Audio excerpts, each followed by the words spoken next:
भुट्टो कल भी ज़िंदा था, आज भी ज़िंदा है और आने वाले वक्तों में भी ज़िंदा रहे। भुट्टो चूँकि एक फ़लसफ़े का नाम है आज के दौर में और उसने ज़िंदा रहना है। उसके अदालती कत्ल के मतलब जो उसको फांसी दी गई थी उसके मतलब वो इंसाफ मांग रहे हैं और वो उनका जमहूरी माशरे में उनका हक है। जो चेयरमैन तहरीक इंसाफ हैं को पाबंद किया गया है, वो जिन्होंने किया है उनका भी पाकिस्तानी कौम को पता है और जो उनके साथ जो कर रहे हैं उसके भी इम्पैक्ट आएंगे आने वाले वक्तों में।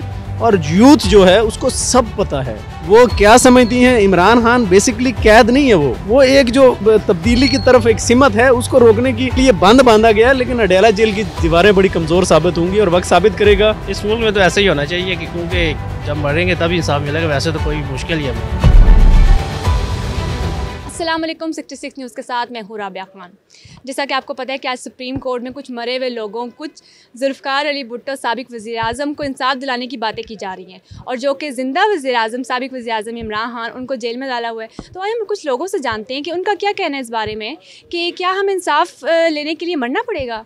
अब देखें आपके सामने एक बंदा तो जेल में है, ठीक है, एक मरा हुआ है। अगर मरे हुए बंदे का केस हो जगा सकते हैं, उठा सकते हैं, तो जो जेल में है उसका नहीं केस आगे ट्राई करा सकते। मुकम्मल इस चीज़ पे तहकीकात होनी चाहिए कि जो मर चुका है उसके बारे में इंसाफ की बातें की जा रही है सुप्रीम कोर्ट में और जो जिंदा है उसका कोई बात नहीं कर रहा। इस बारे में उसके बारे में बात होनी चाहिए। हर एक इंसान को आवाज़ उठानी चाहिए। देखिए, वैसे तो इस मुल्क में स्टार्ट से ही पॉलिटिकल सिचुएशंस की बिना पे अवाम को यरगमाल बनाया जाता था। तो इंसाफ की जहाँ तक बात है, पहले भी इंसाफ नहीं मिला था और अब भी इंसाफ नहीं मिला। बहरहाल ये कि हमारी दुआ है कि मतलब as a supporter of Imran Khan कि वो जल्दी जेल से रिहा हों और वापस वो कुर्सी पर आएँ।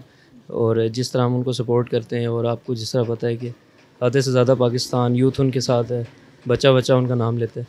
तो हमारी तो ये दुआ है कि जल्द से जल्द इमरान खान साहब जेल से रिलीज़ हों और उसी तरह की जिस तरह की पहले वो सिचुएशन छोड़ कर गए थे उसी को आगे कैरी ऑन करें और मुल्क के लिए बेहतरी करें। आपने कहा कि भुट्टो का जो केस इस वक्त अदालत ने नोटिस लिया है, अगर पाकिस्तान की तारीख़ जो है उसको स्टडी करें तो उसमें अब तक अदलिया की तरफ से कई ऐसे केसेस हैं जिनमें ना सिर्फ भुट्टो बल्कि और भी केसेस हैं कि जिनका फ़ैसला जो है मेरिट पे होना चाहिए, लेकिन नोटिस लेना काफ़ी नहीं है। इसके लिए ज़रूरी ये है कि उसको वो लोग जिन्होंने ये गलत फ़ैसले दिए उनको भी कैफरे किरदार तक पहुंचाना चाहिए।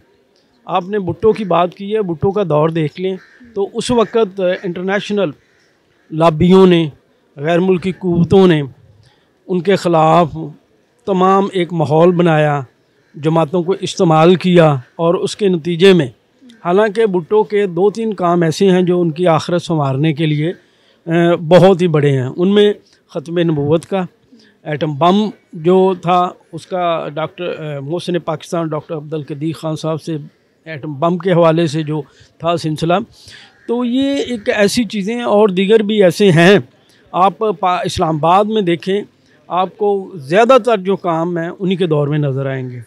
और इसके अलावा आप देखें बड़े बड़े प्रोजेक्ट जिनमें स्टील मिल था, ये और भी दीगर चीज़ें। तो कहने का मकसद ये है कि बड़ा अच्छा इक़दाम है सुप्रीम कोर्ट का, लेकिन इन किरदारों को नुमायाँ करना चाहिए, बताना चाहिए और उनके ख़िलाफ़ एक्शन भी होना चाहिए। ये तो होगी भुट्टो साहब जो फौत हो चुके हैं, फांसी चढ़ चुके हैं, शहीद हो चुके हैं। लेकिन ये है कि अगर मौजूदा पॉलिसीज़ को देखें तो इसमें जो इंसाफ है, जो मेरिट है, उस पर अमल दरामद होना चाहिए। ये नहीं होना चाहिए कि ये शख्स जो है ये है वो है वहाँ है।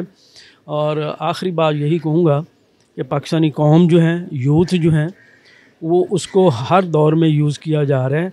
60% हमारी यूथ है पाकिस्तान की, लेकिन इस यूथ को जो है ना अपनी तवानाइयाँ नारों की तरफ, नफ़रतों की तरफ जो है ना वो नहीं जाना चाहिए, बल्कि चाइना की तरह मैं समझता हूँ कि एक सिमत मुतय्यन होनी चाहिए। उस रोशनी में पाकिस्तान जो है ये पूरी दुनिया पे हुक्मरानी मईशत के हवाले से बात कर रहा हूँ कि वो हो सकती है।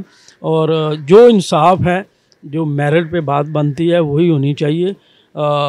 इसी पे मैं इत्तेफाक करूँगा। नहीं, देखा जाए ना, अभी जो सुप्रीम कोर्ट का इस पे जो नोटिस लिया है या इस पे जो समाअत होनी है, इस हवाले से तो मैं ये समझता हूँ कि ये बड़ा ऐसा इक़दाम है कि आप दोनों जो हैं ना, मतलब भुट्टो बिल्कुल फ़लसफ़े का नाम है, और हमारी जितनी भी क़यादत है, सियासी क़यादत है, और जितनी भी जमातें हैं कि कई हवाले से उनके इक़दामात को अप्रिशिएट करती हैं।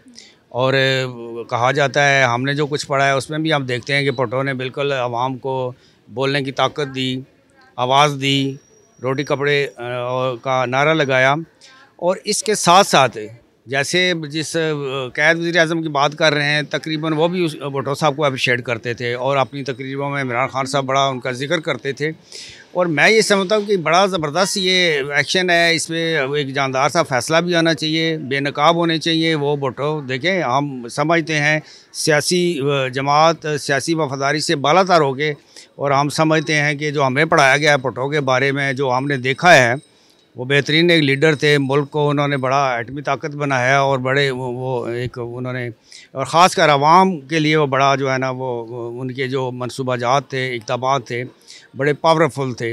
और उन्हीं की बेस पे हम समझते हैं कि मुल्क हमारा रन करता रहा है, और बीच में जो हमारी हुकूमतें इधर उधर होती रही हैं, उसमें मामलात ख़राब हुए हैं।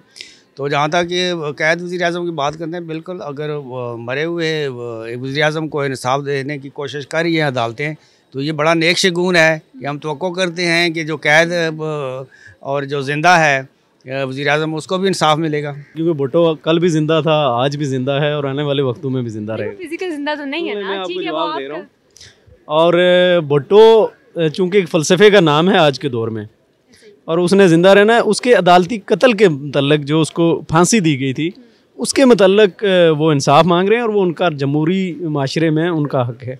रही दूसरी जो इमरान खान हैं, वो उनका नाम लेने में पाबंदी है, लेकिन हम तो बतौर पाकिस्तानी नाम लेंगे। जो चेयरमैन तहरीक-ए-इंसाफ हैं, उनके लिए जो उनको पाबंद किया गया है, वो जिन्होंने किया है उनका भी पाकिस्तानी कौम को पता है, और जो उनके साथ जो कर रहे हैं उसके भी इम्पैक्ट आएंगे आने वाले वक्तों में।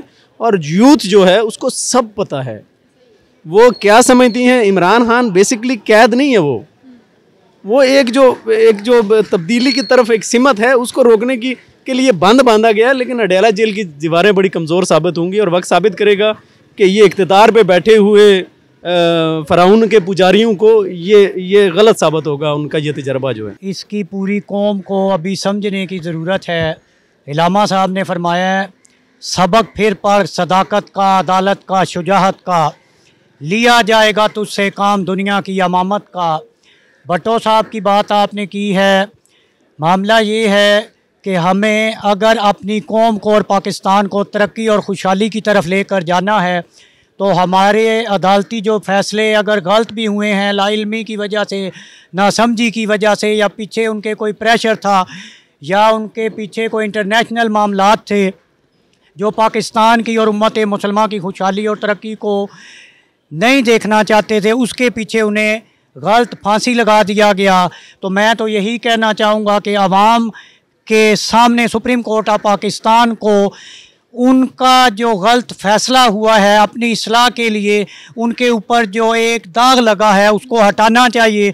और बाकी जो मामला है, अभी जो आप कह रही हैं कि पाकिस्तान तहरीक-ए-इंसाफ के जो चेयरमैन इमरान खान साहब हैं, उन्हें जेल में डाला गया है। मामला ये है कि पूरी पाकिस्तानी कौम जानती है कि अल्लाह ताला ने कुरान मजीद में इरशाद फरमाया है, सूरह अल-माइदा में आयत नंबर 51 में, ऐ ईमान वालो, यहूदो नसारा तुम्हारे दोस्त नहीं हो सकते, वो आपस में एक दूसरे के दोस्त हैं, जो उनसे दोस्ती करेगा वो भी उन्हीं में से है। इमरान खान साहब के जो ज़ाती अमाल टीवी पे नशर किए जा रहे थे, जो मुख्तलिफ उनके ऊपर केसेस बनाए गए हैं, तो मैं पूरी पाकिस्तानी कौम को भी एक क्वेश्चन है कि उन्हें ख़ुद सोचना पड़ेगा कि क्या इमरान खान अगर मुजरम हैं तो हमारे पिछले 75 सालों से जो हुक्मरान आए हैं, क्या वो फरिश्ते हैं, क्या वो अल्लाह के वली हैं? क्या पाकिस्तान में उन्होंने ऐसे इक़दामात उठाए थे कि पाकिस्तान बैकवर्ड पे चला गया? ऐसा मामला नहीं है। हमें पूरी पाकिस्तानी कौम को अपनी इस्लाह करनी पड़ेगी, वो हमारे थाने हों, वो हमारी अदालतें हों। अल्लाह ताला ने सूरह अर-राद में इरशाद फरमाया है, अल्लाह ने किसी कौम की हालत को उस वक़्त तक नहीं बदला जब तक वो ख़ुद अपनी हालत को ना बदलें। हमने इंटरनेशनल लेवल में अभी फ़लस्तीन का जो मामला है ये इसी वजह से हो रहा है कि उम्मत मुसलमा में आपस में इतफ़ाक़ नहीं है, हम आपस में ही लड़ रहे हैं फ़िरका वारियत की बुनियाद पर, सियासी बुनियादों पर। हमें ये ख़त्म करना होगा। एक्चुअली ऐसा है कि इस मुल्क में ज़िंदा तो यहाँ तो जितने भी हैं उन लोगों को इंसाफ नहीं मिलता।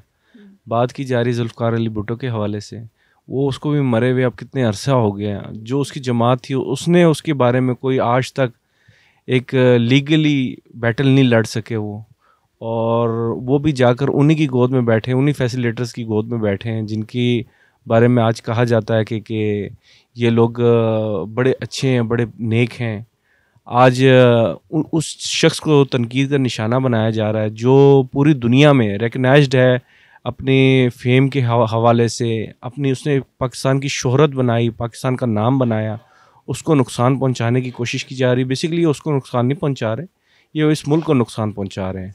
और ये आने वाले वक्त में अगर ये लोग कामयाब हो गए तो ये मुल्क नहीं रहेगा, और अगर वो कामयाब हो गया तो ये नहीं रहेंगे। इन दोनों में से अब किसी एक ने रहना। इस मुल्क में तो ऐसा ही होना चाहिए कि क्योंकि जब मरेंगे तब इंसाफ मिलेगा। वैसे तो कोई मुश्किल ही है बहुत, इंसाफ के लिए तो लड़ना ही पड़ता है, और इधर तो ऐसा कोई सूरत हाल बहुत मुश्किल है। बाकी अल्लाह करम करें इस मुल्क पे।